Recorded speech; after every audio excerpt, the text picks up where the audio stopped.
Do you sometimes feel underqualified? According to Collins Dictionary, underqualified means not having the abilities, qualities, attributes necessary to perform a particular job or task. Therefore, you feel inferior and insecure. If you feel this way at times, don't worry. You are not alone. You're just one of the many who feel the same way. Feeling underqualified is part of being human. If you feel underqualified, it means you have an opportunity to challenge yourself and grow. So take it with both hands. So I guess there is a positive side of feeling underqualified because you feel the need to improve, grow, and get better. Then feeling overqualified and you think that you're too good already. Therefore, you don't feel the need to learn any longer because you know it all. If you are in this position, you are standing on a dangerous ground.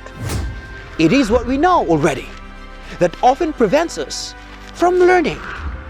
According to Albert Einstein, once you stop learning, you start dying. Because learning is a lifelong process. In fact, it's through all eternity. Even in heaven, we'll still learn. And Jesus is our great master, teacher. Heaven is a school. Its field of study, the universe. Its teacher, the Infinite One. A branch of this school was established in Eden, and the plan of redemption accomplished. Education will again be taken up in the Eden school. Yes, God emphasizes the importance of learning to gain knowledge and wisdom. But they're not His main basis for us to qualify for His service. Yes, God gave us these different gifts and talents, but they are just secondary. God looks at the heart primarily. In fact, God doesn't call the qualified. He qualifies the called.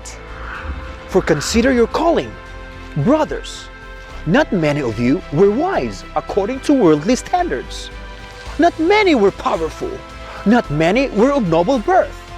But God chose what is foolish in the world to shame the wise. God chose what is weak in the world to shame the strong. God chose what is low and despised in the world, even things that are not, to bring to nothing things that are, so that no human being might boast in the presence of God. Jacob was a cheater. Peter had a temper. David had an affair. Noah got drunk. Jonah ran from God. Paul was a murderer. Gideon was insecure. Miriam was a gossiper. Martha was a warrior. Thomas was a doubter. Sarah was impatient. Elijah was depressed. Moses stuttered. Zacchaeus was short. And Abraham was old.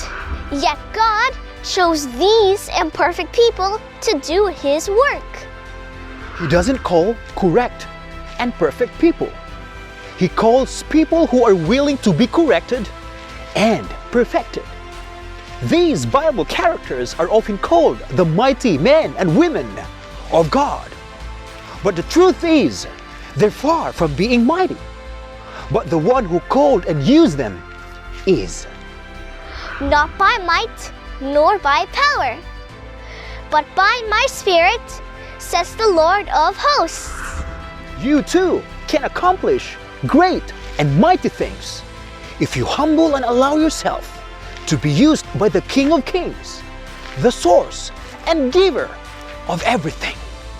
Remember, God uses ordinary people to accomplish extraordinary things.